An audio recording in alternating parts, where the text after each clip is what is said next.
누가복음 9장 1절부터 6절 말씀.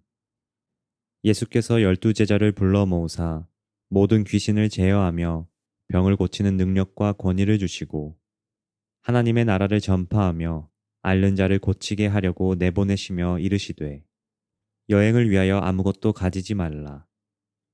지팡이나 배낭이나 양식이나 돈이나 두벌옷을 가지지 말며 어느 집에 들어가든지 거기서 머물다가 거기서 떠나라. 누구든지 너희를 영접하지 아니하거든 그 성에서 떠날 때에 너희 발에서 먼지를 떨어버려 그들에게 증거를 삼으라 하시니, 제자들이 나가 각 마을에 두루 다니며 곳곳에 복음을 전하며 병을 고치더라. 좋은 날입니다.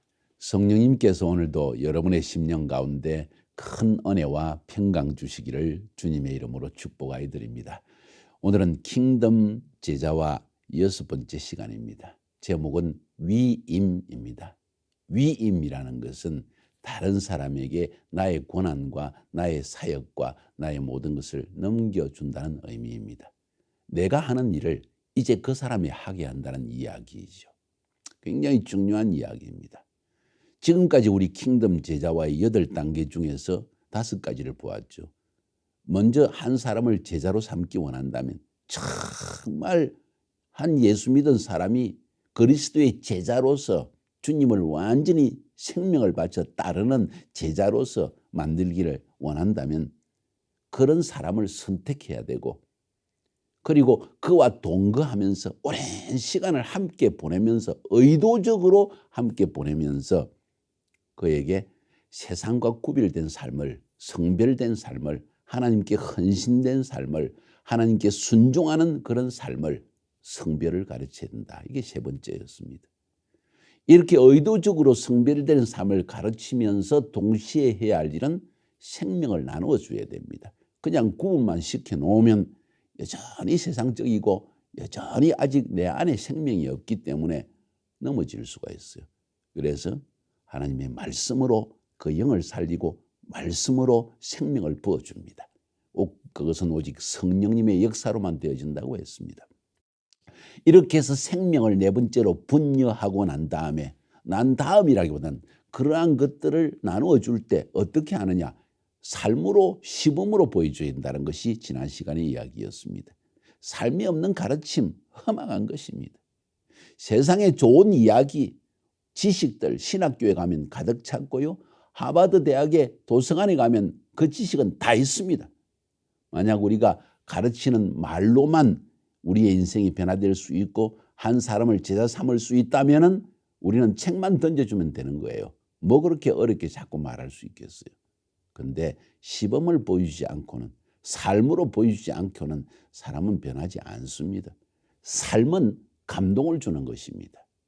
지식은 우리에게 조그마한 어떤 깨달음을 줄 수는 있겠지만 삶에 실천하는 능력은 한 사람이 그런 삶을 살아가는 것을 볼 때 가능한 것입니다. 들을 때와 볼 때의 차이점을 이야기하는 것이죠.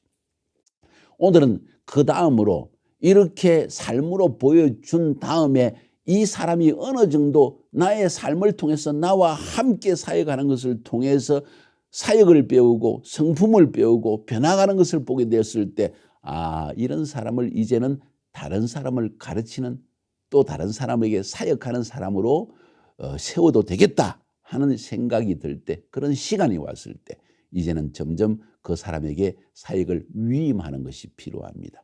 다시 말해서 내가 하는 일을 나누어 주고 나는 또 새로운 일을 찾아내든지 더 높은 수준의 일들을 계속해 나가는 일이 필요하다는 이야기죠. 이게 위임이라는 이야기입니다. 이건 저의 이야기가 아니고 예수님께서 그렇게 하셨다는 것입니다.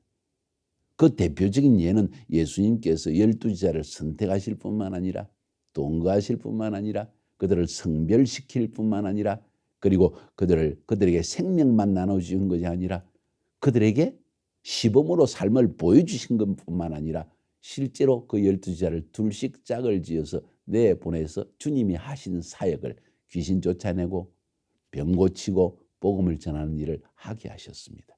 나중에는 12제자뿐만 아니라 그를 따르는 70인의 제자들도 둘씩 짝을 지어서 동일한 사역을 위임하셨다고 했습니다.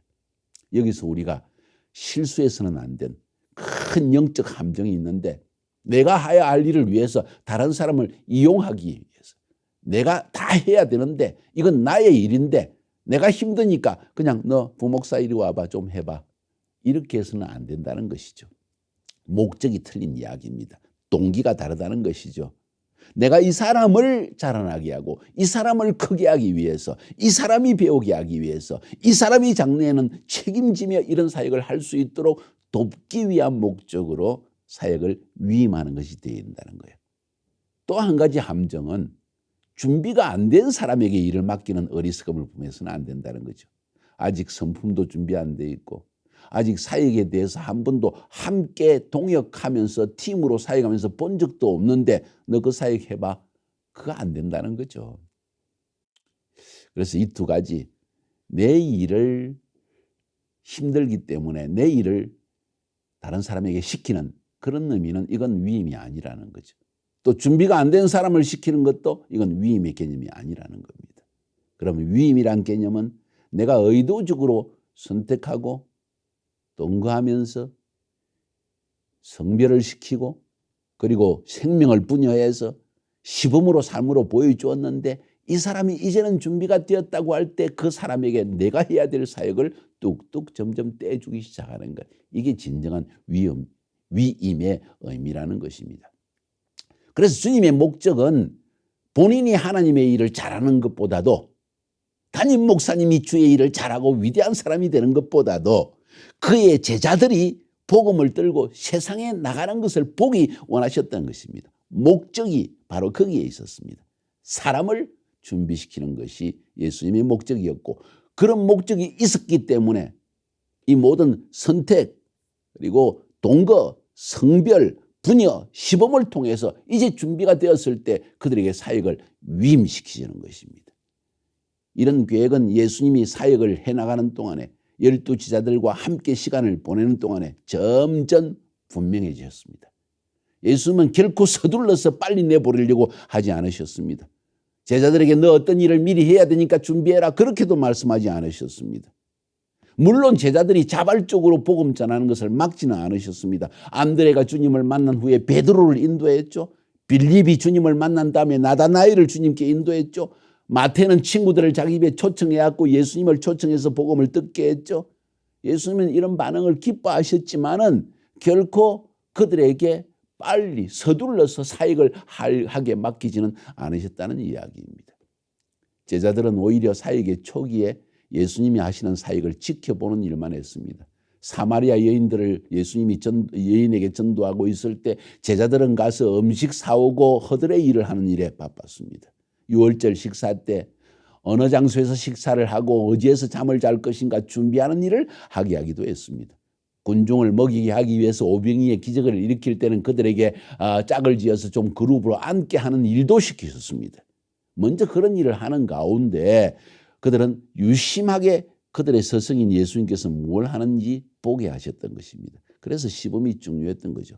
어느 시간이 지나가면서 예수님은 점점 그들을 선택했던 원래의 목적, 내가 너희를 사람 낚는 어부가 되게 하리라 하는 그 목적을 위해서 가르치시고 이제 그들을 점점 사도, 부르심을 받아 나가는 자로 이제 세우기 시작하셨다는 것입니다. 그래서 사역의 중간점 갔을 때 예수님께서는 12제자들에게 첫 번째로 먼저 전도 사역을 위임한 것을 볼 수가 있습니다. 마태복음 6장, 마태복음 9장, 누가복음 9장 이렇게 보면 거기에 예수님께서 세 번째 갈릴리 순회 사역을 시작할 즈음에 이제 이들을 내보내도 되겠다 하는 것을 깨달으시고 때가 온 것을 깨달으시고는 그들을 점점 사역으로 내보내기 시작했습니다. 누가복음 9장 1절부터 6절까지 보면 간략하게 이 전도 사역을 위해서 사역을 위임하시는 예수님의 말씀이 나옵니다. 그걸 보면요, 정말 한마디 한마디 말씀들이 위임할 때 그들에게 무엇을 가르치는가를 살펴보면 위임이 얼마나 중요한지를 알 수가 있고, 한 사람에게 사역을 맡길 때 얼마나 정확하게 그들을 가르쳐야 하는 것도 볼 수가 있습니다. 예수께서 12제자를 불러 모으사 모든 귀신을 제어하며 병을 고치는 능력과 권세를 주시고 하나님 나라를 전파하며 병든 자를 고치게 하려고 내보내시며 이르시되 여행을 위해 아무것도 가지지 말라. 지팡이나 배낭이나 양식이나 돈이나 두벌 옷을 가지지 말며 어느 집에 들어가든지 거기서 머물다가 거기서 떠나라. 누구든지 너희를 영접하지 아니하거든 그 성에서 떠날 때 너희 발에서 먼지를 떨어버려 그들에게 증거를 삼으라 하시니 제자들이 나가 각 마을에 두루 다니며 곳곳에 복음을 전하며 병을 고치더라. 예수님께서 명확하게 가르친 몇 가지 내용들을 통해서 위임할 때 단순히 위임한 것이 아니라 준비를 시킨 걸 볼 수 있습니다. 어떤 준비를 했습니까? 귀신 제어하고 병 고치는 능력과 권세를 주셨다. 도대체 어떻게 권세를 주셨을까요? 어쩌면 우리가 생각할 때는 안수하는 식으로 그들에게 이제는 하나님께서 너희에게 이 권세를 주셨으니 내가 한 그 일을 너희도 할 수 있다는 안수의 식으로 하지 않았겠는가 하는 생각을 하게 됩니다. 그러면서 명확한 사역의 방향을 주셨습니다. 사역의 방향 뭡니까? 하나님 나라를 전파하라. 복음 전파해라. 첫 번째로. 병든 자를 고쳐라. 병든 자를 고치는 것이 하나님 나라의 사역에 굉장히 중요한 일이다 하는 것을 가르친 걸 볼 수가 있습니다. 사역의 준비이죠. 그래서 치유와 축사의 권세를 주시고 하나님의 나라의 복음 전파라는 목적을 위해서 그들을 내보내십니다.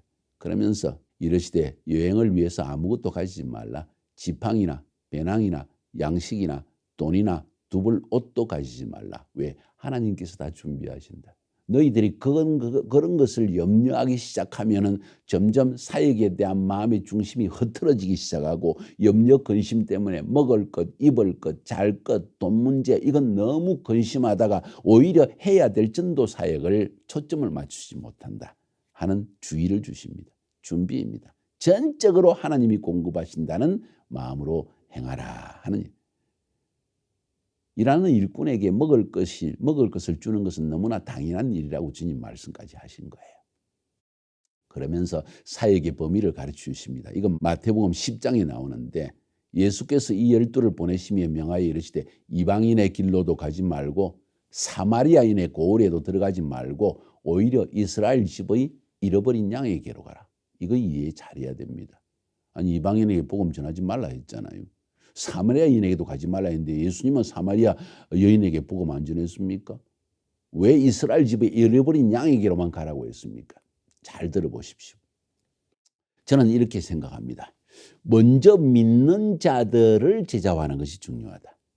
먼저 믿는 자들이 세속적이고 형식적이고 복음의 진리도 깨닫지 못하고 하나님이 우리를 부르신 성도의 사명도 알지 못하고 교회가 해야 할 일이 뭔지도 본질을 모르고 있는 그 사람들에게 먼저 가서 그들의 눈을 뜨게 해주고 그들을 먼저 제자화하는 게 필요하다. 이런 이야기 아닐까요? 지금 바로 그런 시대가 왔다고 생각합니다. 예수님께서 자기 땅 이스라엘에 오셨을 때 그들은 다 여호와 하나님을 믿는 온 백성들이 믿는 하나님이었지만은 실상 하나님의 뜻은 아무도 알지 못했기 때문에 예수님께서 말씀하시기를 이스라엘의 잃어버린 양에게로 가라. 그들은 잃어버린 양떼이다. 오늘날도 전 세계 살펴보면 우리 민족 가운데도 선교지도 보면 잃어버린 양이 더 많아요. 그 사람들은 정말 훌륭한 제자로서의 재원입니다.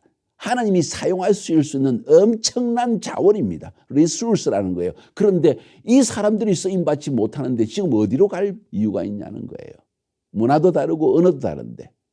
그래서 우리 카자흐스탄에서는 제가 올해 이런 결정을 내렸습니다. 우리 교구가 약 50개 가까이 되겠는데 그 교구마다 터키의 81개 주에 한 주씩 맡아라. 그리고 들어가서 터키의 각 도시마다 가정교회를 세워라. 적어도 2~3명의 헌신된 제자를 만들어라. 그런데 먼저 러시아 말을 사용하는 사람을 찾아라. 여러분 터키 안에는요 도시마다 러시아 말 하는 사람이 부지기수로 깔려져 있습니다. 일하러 온 사람 많고요. 또 혹은 예뻐서 터키 사람들이 아내로 사는 사람도 많고 중앙아시아 우리 또 가장 민족은 터키계 민족이기 때문에 터키에 와가지고 중앙아시아 터키가 그래도 터키가 중앙아시아 카자흐스탄보다는 조금 더 잘 사는 나라이고 일거리가 많기 때문에 일하러 온 사람들 많아요. 그러면서 터키 남자와 결혼하거든요. 터키 여자와 결혼한 사람도 있다는 거죠. 그들을 먼저 복음화해라. 그중에서 이미 우리 교회에서 훈련 받았다가 와가지고 신앙을 잃어버린 사람도 있더라는 거예요. 이스라엘의 잃어버린 양에게로 가라. 굉장히 중요한 이야기 아니겠습니까? 저는 이 말씀이 오늘날 우리 세대에 굉장히 중요한 이야기라고 생각합니다. 한국 교회 안에 소위 기독교의 맛을 보지 않는 청년들이 있을까요? 심지어 목회자의 자녀, 장로들의 자녀, 예수를 믿는다고 하지만 실제 그 마음속에 만남의 체험도 없고 하나님이 누구신지 내 삶이 왜 지금 하나님 안에서 어떤 목적을 지니고 있는지도 모르는 채 방황하는 사람이 얼마나 많고 복음이 무엇인지를 모를 뿐만 아니라 전할 능력이 없는 청년들이 얼마나 많냐는 거예요. 그들이 잃어버린 양떼 아닐까요? 먼저 그들을 찾아내서 그들은 하나님의 나라를 위해 쓰임받을 수 있는 엄청난 자원이 아닙니까?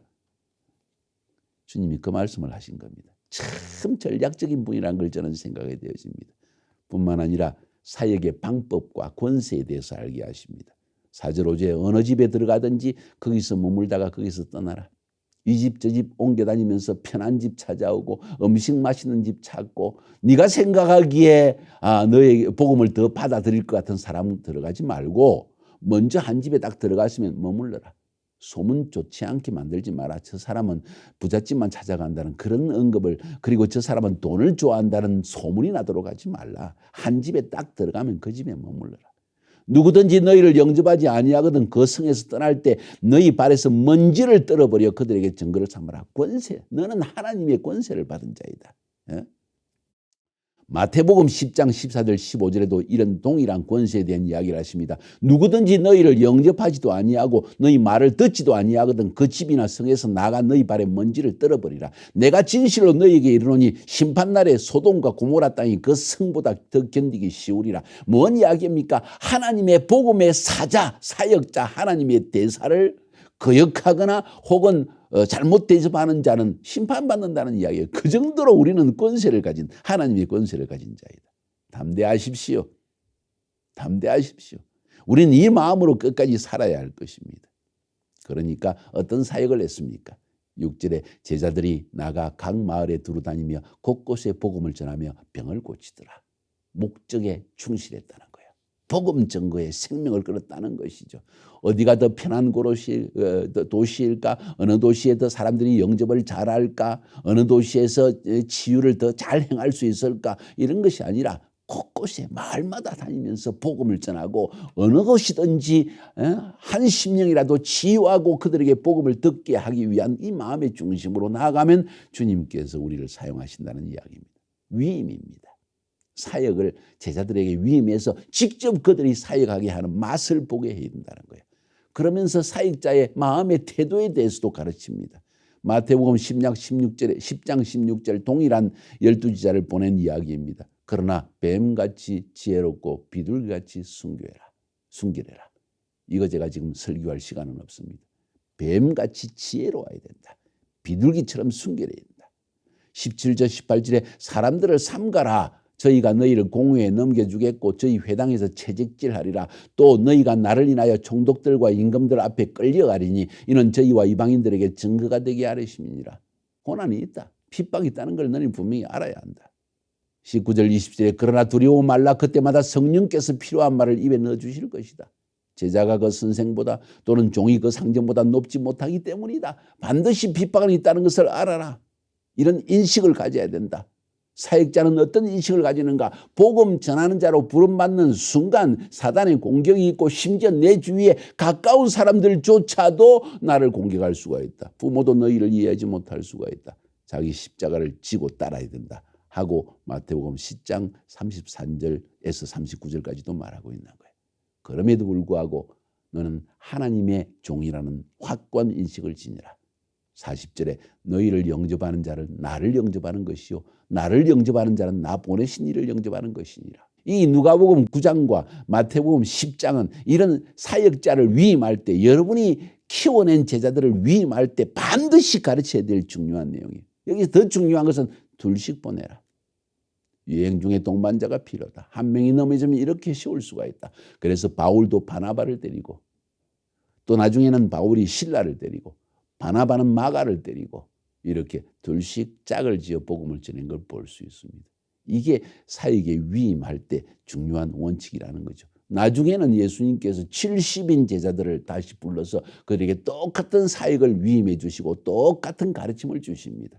위임 쉬운 것이 아닙니다. 위임의 시간까지 우리가 해야 할 일은 더 많습니다. 앞에서 말한 5가지의 단계, 선택, 동거, 그리고 성별, 그리고 뭐라고 그랬나요? 예, 부녀, 생명의 부녀, 그리고는 삶으로 보여주는 것. 그 다음에 위임은 일어날 수 있다는 것이죠. 주님이 부활하신 이후에 마지막으로 12지사를 떠나시기 전에, 성천하시기 전에 사역을 위임하십니다. 요한복음 20장 21절에 너희에게 평강이 있을지어다. 아버지께서 나를 보내신 것 같이 나도 너희를 보내노라.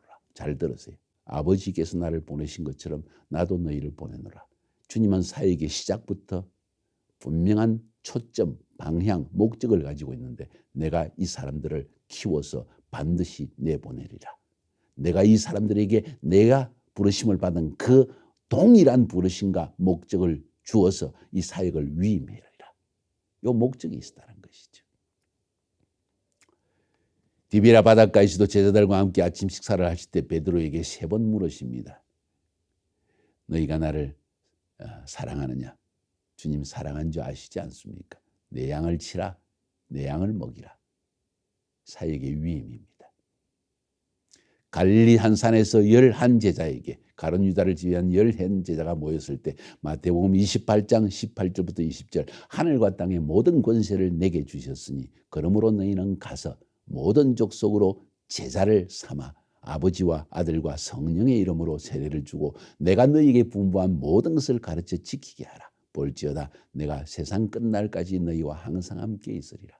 하늘과 땅의 권세는 내게 하나님이 다 주셨다. 근데 내가 너희와 함께 하겠다. 내가 너희를 위임해서 내보낼 때 너희들이 믿음으로 이 위임을 받아 나간다면 내가 너희와 함께 하겠다. 언제? 모든 열방을 제자 삼고자 하는 목적으로 나아갈 때, 이 위임을 받게 되었을 때 모든 권세는 나에게 있는데 내가 너희와 함께하여서 이 권세를 직접 세상 가운데 보여주겠다는 이야기 아니겠어요? 예수님의 삶의 최고의 목적은 그들을 사역으로 내보내시는 것이었습니다. 그래서 저는 종종 말하지 않습니까? 성령님은 무슨 영이십니까? 위로하십니다. 가르쳐 주십니다. 우리의 기도를 탄식하며 하십니다. 더 중요한 것은 성령은 보내시는 영입니다. 우리를 사역으로 위임하여 보내시는 영이라는 거예요. 그리고는 우리와 함께 하시면서 사역 중에 하나님의 영광을 드러내기를 원하십니다. 심지어 부활 성천하기 직전에 12지사를 함께 베다니 앞에서 말씀하시기를 너희는 위로부터 능력을 입혀올 때까지 이 성에 머무르라. 다시 말해서 성령을 받고 나서 이 사역은 본격적으로 시작될 것이다. 사역을 위임할 때 성령의 임재하심을 체험하고 그분의 권세를 받는 것이 중요하다는 이야기이지요. 할렐루야. 우리는 어떻습니까? 우리는 제자 사역을 하고 있습니까? 선택하고 있습니까? 선택 없죠. 동거합니까? 아니요. 일주일에 한 번씩 주일 예배 참석하면 되죠. 성별하십니까? 순종하라고 말할 수 있습니까? 하나님께 레디컬한 헌신을 하라고 우리는 가르치고 있습니까? 없습니다. 말씀으로 성령으로 그들에게 생명과 영을 매일 분유하고 있습니까? 아니면 주일 예배 한 번 참석하는 것으로 우리는 사역자로 만족하고 있습니까? 삶으로 모범을 보여주고 있습니까? 우리는 정말 기도하고 있습니까? 우리는 정말 전도하는 삶을 모범으로 보여주고 있습니까? 사역으로 위임하여 보낼 자가 없는 것은 너무나 당연한 이야기 아니겠어요? 킹덤 제자와 하나님 나라의 확장을 위해서 그리스도의 제자를 만들어 나가는 과정 쉬운 것이 아닙니다.